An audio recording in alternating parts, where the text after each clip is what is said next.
Good morning dear students. आज આપણે chapter number 9 hydrogen ચેપ્ટરની શરૂઆત કરીશું। તમે અત્યાર સુધીમાં ઓર્ગેનિક કેમિસ્ટ્રી, કાર્બનિક રસાયણ અને ફિઝિકલ કેમિસ્ટ્રી, ભૌતિક રસાયણ વિજ્ઞાનનો અભ્યાસ કર્યો। આજથી આપણે અકાર્બનિક રસાયણ વિજ્ઞાનના તો કે અભ્યાસની શરૂઆત કરીએ। મિત્રો, હાઇડ્રોજન, તમે હાઇડ્રોજન વિશે થોડું ઘણું તો જાણો છો। હાઇડ્રોજન શું છે? તો કે વાયુ છે।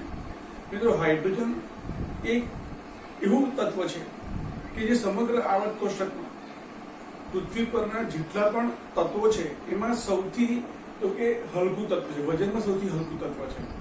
સાથે સાથે તો કે તેનું જે બંધારણ છે એ બહુ જ સિમ્પલ છે, એકદમ સાદું બંધારણ ધરાવે છે। પરમાણુના કેન્દ્રમાં પ્રોટોન અને કેન્દ્રની ફરતે એક ઇલેક્ટ્રોન આવેલો છે। એક પ્રોટોન અને એક ઇલેક્ટ્રોન ધરાવતો, ન્યુટ્રોન તો છે જ નહીં, એટલે એમ કહી શકાય કે સૌથી સાદું પ્રાઇમરી લેવલનું તો કે સ્ટ્રક્ચર ધરાવે છે। કોણ? હાઇડ્રોજન પરમાણુ। આપણે થોડો ઘણો અભ્યાસ કરી ગયા કે કોઈ પણ પરમાણુના કેન્દ્રમાં જેટલા પ્રોટોનની સંખ્યા હોય તે તેનો પરમાણુ ક્રમાંક દર્શાવે, માટે કહી શકાય કે હાઇડ્રોજનનો પરમાણુ ક્રમાંક 1 છે। મિત્રો, હાઇડ્રોજનનું પરમાણુય દળ અથવા દળ ક્રમાંક તો તેનું દળ યુનિફાઈડ માસમાં 1.008 યુનિફાઈડ માસ છે। એક મોલ માટે લેવું હોય તો આપણે 1.1 ગ્રામ પ્રતિ મોલ લઈએ છીએ, બરાબર છે। પણ આ સાપેક્ષ દળ બતાવે છે। હા મિત્રો, આપણે ચેપ્ટર નંબર 2 માં ભણી ગયા। સારું, ઇલેક્ટ્રોનતાની વાત કરીએ તો એની ઇલેક્ટ્રોનતા 1s1 છે। મિત્રો, આ એક એવો વાયુ છે કે જે સળગવાની વૃત્તિ ધરાવે છે, એટલે કે દહનશીલ વાયુ છે। સાથે સાથે તો કે આપણે જાણીએ છીએ કે હાઇડ્રોજનની કેપિટલ H વડે રિપ્રેઝન્ટ કરીએ છીએ, પરંતુ હાઇડ્રોજન પરમાણુ ક્યારેય એકલ સ્વરૂપે અસ્તિત્વ ધરાવતો નથી। તે હંમેશા દ્વિપરમાણુ અણુ સ્વરૂપે અસ્તિત્વ ધરાવે છે, બરાબર છે। તમે જુઓ, એક હાઇડ્રોજનનો પરમાણુ જેની પાસે એક ઇલેક્ટ્રોન છે, બીજો હાઇડ્રોજનનો પરમાણુ જેની પાસે પણ એક ઇલેક્ટ્રોન છે, બરાબર છે। તો અષ્ટકના નિયમનું પાલન, એટલે અહીંયા તો કે જો બંને હાઇડ્રોજન પરમાણુ તો કે જો સહસુબંધી જોડાઈ જાય તો તેમની તો કે ઇલેક્ટ્રોનના પૂર્ણ થઈ જશે, બરાબર છે। પરિણામે હાઇડ્રોજન પરમાણુ તો કે ક્યારેય એકલ પરમાણુ તરીકે અસ્તિત્વ ધરાવતો નથી, પરંતુ તે હંમેશા દ્વિપરમાણુ અણુના સ્વરૂપમાં અસ્તિત્વ ધરાવે છે, અને માટે આપણે તેને ડાયહાઇડ્રોજન વાયુ તરીકે ઓળખીશું, બરાબર છે। જેને આપણે H2 ના ફોર્મમાં લખીએ છીએ। H2 મીન્સ ડાયહાઇડ્રોજન ગેસ, બરાબર છે। હાઇડ્રોજન બોલીએ એટલે ફક્ત હાઇડ્રોજન તત્વની વાત કરીએ છીએ, અને જ્યારે ડાયહાઇડ્રોજન શબ્દનો પ્રયોગ કરીએ છીએ ત્યારે આપણે હાઇડ્રોજન અણુની વાત કરીએ છીએ। મિત્રો, આપણે એટમિક સ્ટ્રક્ચરની અંદર પણ તો કે પરમાણુનું બંધારણ નક્કી કરવા માટે આ હાઇડ્રોજનનો ઉપયોગ કરેલો। તમને પ્રશ્ન એવો થાય કે હાઇડ્રોજન માત્ર એક જ તત્વમાં આખું ચેપ્ટર શા માટે? મિત્રો, યાદ રાખો કે હાઇડ્રોજન એક એવું તત્વ છે કે જેને ભવિષ્યમાં ઉર્જાના એક મહાસ્ત્રોત તરીકે, બરાબર છે, તો કે તેની માનવામાં આવે છે, બરાબર છે। ભવિષ્યમાં ઉર્જાના સ્ત્રોત તરીકે હાઇડ્રોજનનો ઉપયોગ મહત્તમ થશે, બરાબર છે, એવું આજે પણ વૈજ્ઞાનિકો માની રહ્યા છે। તો આ હાઇડ્રોજન વિશે ચર્ચા કરતા પહેલા આપણે હાઇડ્રોજનની હિસ્ટ્રી, હાઇડ્રોજનના ઇતિહાસની વાત કરીએ, બરાબર। તમારી બુકમાં આ વિશે કશું જ નથી આપેલું, પરંતુ જો આપણે કોઈ એક તત્વ વિશે જ્યારે એક સ્પેશિયલ ટોપિકના ફોર્મમાં, એક સ્પેશિયલ ચેપ્ટરના ફોર્મમાં જો આપણે એનો અભ્યાસ કરવાનો હોય તો આપણે તેનો ઇતિહાસ પણ ખબર હોવી જોઈએ।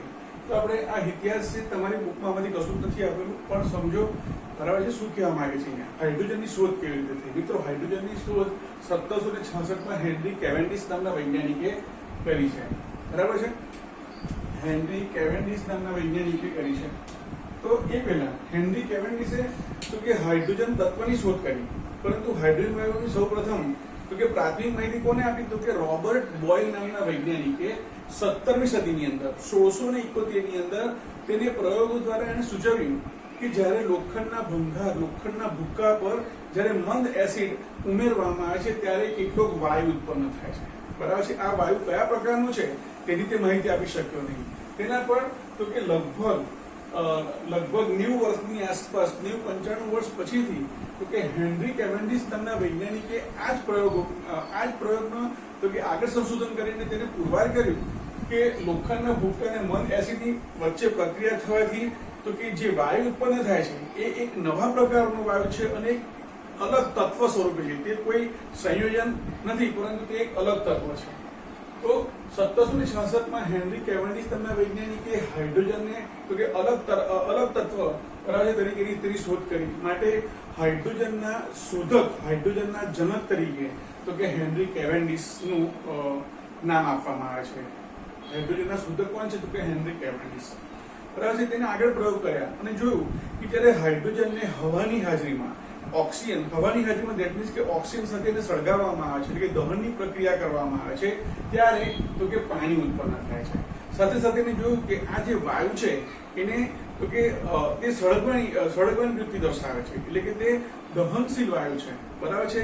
માટે તેને તે વખતે નામ આપ્યું ઇનફ્લેમેબલ એર, એટલે કે દહનશીલ હવા એવું નામ આપ્યું. ત્યારે હાઇડ્રોજન તો કે નામ નહોતું આપ્યું, નામ નહોતું. તો ત્યારબાદ લગભગ તો કે 14-15 વર્ષ પછીથી 1783 ની અંદર એન્ટોની લેવોઝિયર નામના વૈજ્ઞાનિકે તો કે આ ઇન્ફ્લેમેબલ એર એટલે કે આ વાયુને તો કે હાઇડ્રોજન નામ આપ્યું. હાઇડ્રોજન એ બે શબ્દોનો બનેલો છે, બે ગ્રીક શબ્દોનો બનેલો છે, હાઇડ્રો અને જન. હાઇડ્રોનો અર્થ ગ્રીક ભાષામાં હાઇડ્રોનો અર્થ થાય પાણી અને જન એટલે ઉત્પન્ન કરનાર. તો એન્ટોની લેવોઝિયરે તો કે જે આપણે હેનરી કેવેન્ડિશ દર્શાવ્યું કે હાઇડ્રોજન વાયુનું દહન કરતા પાણી ઉત્પન્ન થાય છે, તેને આધારિત તો કે સંશોધન કરીને તો કે એન્ટોની લેવોઝિયરે હાઇડ્રોજન નામ આપ્યું, જેનો અર્થ છે પાણી ઉત્પન્ન કરનાર. બરાબર છે. તો 1783 માં તો કે સૌપ્રથમ હાઇડ્રોજન નામ કોને આપ્યું? એન્ટોની લેવોઝિયર નામના વૈજ્ઞાનિકે. નામ આપનાર એન્ટોની લેવોઝિયર, પણ શોધનાર કોણ છે? હેનરી કેવેન્ડિશ નામનો વૈજ્ઞાનિક છે. તેને પણ રોબર્ટ બોયલના તો કે એક્સપેરિમેન્ટનો અભ્યાસ કરેલો. રાઈટ. હવે ત્યાર પછી શું કહીજો, તે સમયની અંદર એટલે કે 1783 માં શોધ થઈ 1766 માં હાઇડ્રોજન વાયુનો ઉપયોગ થતો હતો, પરંતુ એ ઇન્ફ્લેમેબલ એરના નામથી ઓળખાતો હતો. પરંતુ 1783 માં જ્યારે એન્ટોની લેવોઝિયરે હાઇડ્રોજન નામ આપ્યું, તે જ વર્ષમાં તો કે જેક્વેલિસ ચાર્લ્સ નામના વૈજ્ઞાનિકે જોયું કે આ વાયુ એટલો હલકો છે, તે હવા કરતા પણ હલકો છે, હવા તે વાયુ કરતા ભારે છે. પરિણામે જો તેને કોઈક હલકા પાત્રમાં ભરવામાં આવે, બરાબર છે, જેનું વજન ઓછું હોય, બરાબર છે, તો તેને ઉપર ઉઠાઈ શકાય છે. બરાબર છે. એટલે કે એને સૌપ્રથમ શોધ્યું કે હાઇડ્રોજન એ લિફ્ટિંગ ગેસ છે. હવાની ગુરુત્વાકર્ષણ બળની વિરુદ્ધ દિશામાં તો કે તે લિફ્ટ થવાની પ્રોપર્ટી ધરાવે છે. અને આ ચાર્લ્સ, જેને આપણે ચાર્લ્સનો નિયમ આપ્યો, બરાબર છે, વાયુના અગત્યના જે 3 નિયમો છે, બોયલ, ચાર્લ્સ અને ગેલ્યુસે. આ બોયલ પણ એક બોયલ છે, જેને બોયલનો નિયમ આપ્યો, P inversely proportional to V. P ચલે છે 1/V નું જે સૂત્ર આપ્યું એ જ આ બોયલ છે. એ રીતે V ચલે છે T. બરાબર છે. કોઈ પણ વાયુ છે એનું કદ તાપમાનના સમપ્રમાણમાં છે, તેનું જે રિલેશન આપ્યું એ જ આ વૈજ્ઞાનિક છે જેક્વિસ ચાર્લ્સ. રાઈટ. તો તેને સૌપ્રથમ વખત તો કે જે ફુગ્ગા હોય, જે બલૂન હોય, બરાબર છે, સાદો બલૂન નહીં, મોટો બલૂનની વાત કરે છે. તો તેમાં હાઇડ્રોજન વાયુ ભર્યો અને આ હાઇડ્રોજન ભરેલો જે બલૂન છે, બરાબર છે, તેને ઉડાવ્યો. મિત્રો યાદ રાખો, ફ્રાન્સની અંદર જે પેલો ટાવર છે, એફિલ ટાવર, ત્યારે તે ટાવર તેની નજીક જ તો કે આ પ્રયોગ કરવામાં આવ્યો હતો. આ જેક્વિસ ચાર્લ્સ નામના વૈજ્ઞાનિકે તો કે હવા ભરેલો જે બલૂન હતો, બરાબર છે, કદમાં ઘણો મોટો હતો, બરાબર છે, તેને તો કે હવામાં મુક્ત કર્યો. એટલે હવામાં એ ઉતરતું લગભગ 27 કિલોમીટર દૂર જઈને તો કે તે કોઈ એક ગામમાં જઈને આ બલૂન પડ્યું, એની હવા ઓછી થવાને કારણે. બરાબર છે. અને ત્યારે ત્યાંના જે ગામડાના લોકો હતા, ખેડૂતો હતા, તે ગભરાઈ ગયા અને તેમની પાસે જે પણ સાધન હતું તેના વડે તો કે તે જે બલૂન હતું એને તો કે બલૂનનો નાશ કર્યો ટૂંકમાં. ત્યાર પછીથી તો કે 1783, બરાબર, ત્યાંથી સીધું 1852 ની અંદર, એટલે અહીંયા પણ તમે જો તો લગભગ 70 વર્ષનો સમયગાળો થઈ જાય. તો 70 વર્ષના સમયગાળા બાદ હેનરી ગિફાર્ડ નામના વૈજ્ઞાનિકે, આ એન્જિનિયર હતો, બરાબર છે, હેનરી ગિફાર્ડ નામનો જે મિકેનિકલ એન્જિનિયર હતો, એને હાઇડ્રોજન લિફ્ટેડ એરશિપની શોધ કરી. એને એક એવું એરશિપ બનાવ્યું કે જેમાં તો કે મનુષ્ય મુસાફરી કરી શકે, મનુષ્ય એક જગ્યાએ બીજી જગ્યાએ ટ્રાવેલિંગ કરી શકે, તેવું સૌ પ્રથમ હાઇડ્રોજન લિફ્ટેડ એરશિપની તો કે એને શોધ કરી. એ તો જે રીતે આપણી પાસે દરિયાઈ જહાજ હોય છે, બરાબર છે, એ રીતે આ હવાઈ જહાજ હતા, જેની અંદર હાઇડ્રોજન વાયુ ભરીને તો કે તે શિપને તો કે એકદમ તે શિપ હાઇડ્રોજન હલકું હોવાને કારણે તે શિપ તો કે પૃથ્વીના જમીનથી ઉપરની તરફ તો કે જતું હતું અને ત્યારબાદ તેની અંદર તો કે યોગ્ય તો કે મશીનરીની મદદથી તેને યોગ્ય દિશામાં વાળી શકાતું હતું અને સૌપ્રથમ વખત હાઇડ્રોજન લિફ્ટેડ એરશિપની શોધ કરી ડીફા નામના વૈજ્ઞાનિકે, મિકેનિકલ એન્જિનિયર હતો, બરાબર છે. અને ત્યારબાદ એર ટ્રાવેલની શરૂઆત થઈ, એટલે કે મનુષ્યને અથવા વસ્તુઓને એક જગ્યાએથી બીજી જગ્યાએ પહોંચાડવા માટે તો કે આ એરશિપની શરૂઆત થઈ, બરાબર છે. હવે 1900 ની વચ્ચેની વાત કરીએ તો 1914 થી 1918 ની વચ્ચે પ્રથમ વિશ્વયુદ્ધ થઈ ગયું. આ વિશ્વયુદ્ધની અંદર તો કે સૈનિકોને એક જગ્યાએથી બીજી જગ્યાએ પહોંચાડવા માટે તથા બીજા દેશની અંદર તો કે બોમ્બાર્ડિંગ કરવા માટે, બરાબર છે, અથવા યોગ્ય જગ્યા શોધવા માટે, બરાબર છે, તો કે આ હાઇડ્રોજન લિફ્ટેડ એરશિપનો ઉપયોગ કરવામાં આવતો હતો. 1918 સુધીમાં 1914 થી 1918 સુધીની અંદર પ્રથમ વિશ્વયુદ્ધની અંદર લગભગ 14,000 લોકોને તો કે એટલે કે સૈનિકોને એક જગ્યાએથી બીજી જગ્યાએ પહોંચાડવા માટે આ એરશિપનો ઉપયોગ કરવામાં આવ્યો હતો, બરાબર છે. ખાસ કરીને બોમ્બાર્ડિંગ માટે તો કે આનો ઉપયોગ થતો હતો. બીજા વિશ્વયુદ્ધમાં પણ તો કે યુદ્ધમાં એક વિપન તરીકે, એક શસ્ત્ર તરીકે તો કે આ હાઇડ્રોજન લિફ્ટેડ એરશિપનો ઉપયોગ કરવામાં આવતો હતો.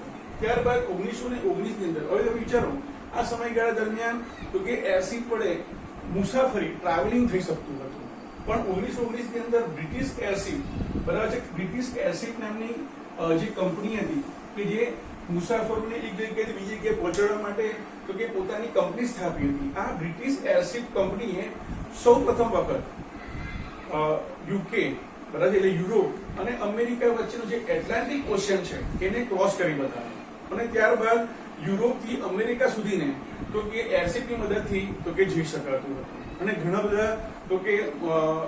બધા મુસાફરોએ તો કે આની મુસાફરી કરી હતી. નો ડાઉટ આની મુસાફરી મોંઘી હતી.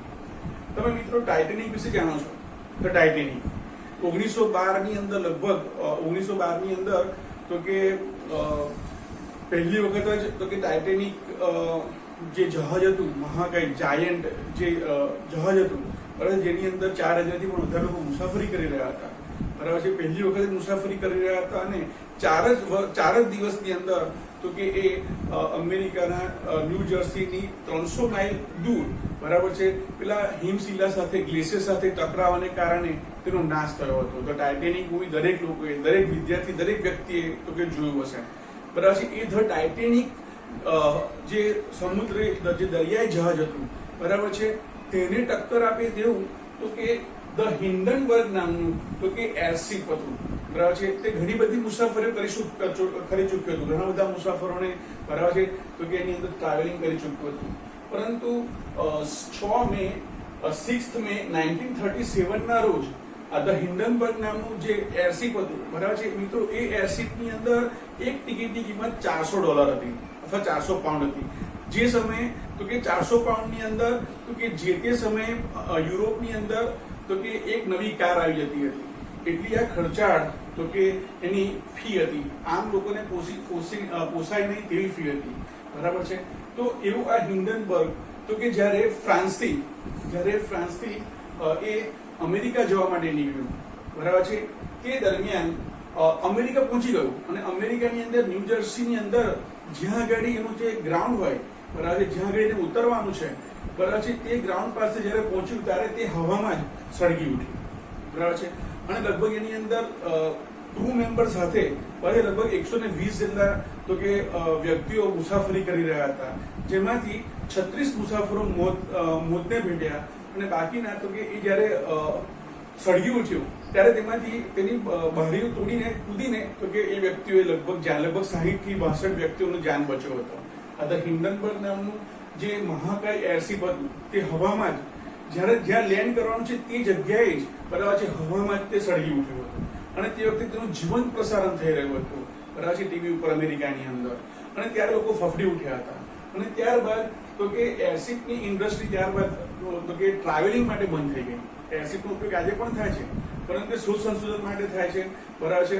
બાકી હવે 1937 પછીથી આ એરશિપ ઇન્ડસ્ટ્રી સંપૂર્ણપણે બંધ થઈ ગઈ અને ત્યારબાદ તો કે ઇન બિટવીન તો કે 1918 ની આસપાસ અમેરિકાની અંદર ઘણા બધા તો કે જે ઇન્ડસ્ટ્રીયલિસ્ટ લોકો હતા એમને તો કે અમેરિકાની અંદર એવું સૂચન પણ કર્યું હતું કે તમે હાઇડ્રોજન ગેસની જગ્યાએ હિલિયમ ગેસ વાપરો, કારણ કે હાઇડ્રોજન ગેસ તો ફ્લેમેબલ છે, પરંતુ હિલિયમ ગેસ છે એ ઇનર્ટ ગેસ છે, બરાબર છે, જેને કારણે આવા કોઈ પણ પ્રકારનો અકસ્માત ન થાય. પરંતુ હિલિયમ વાયુ તો કે હાઇડ્રોજન વાયુની સાપેક્ષમાં બહુ જ મોંઘો હતો અને અત્યારે પણ મોંઘો છે, બરાબર છે, જેથી કરીને હિલિયમ વાયુનો ઉપયોગ કરવાનું શક્ય ન હતું. કારણ કે તમે જુઓ આ હિન્ડનબર્ગની અંદર પણ એક વ્યક્તિની તો કે ફી 400 પાઉન્ડ હતી, જે તે સમયે 400 પાઉન્ડ કે $400 કે જે તે સમયે તે વખત નવી કાર ખરીદી શકાય, બરાબર છે, તેટલી કિંમત ધરાવતો હતો. અને જો હિલિયમનો ઉપયોગ કરવામાં આવે તો તે અતિ ખર્ચાળ સાબિત થાય.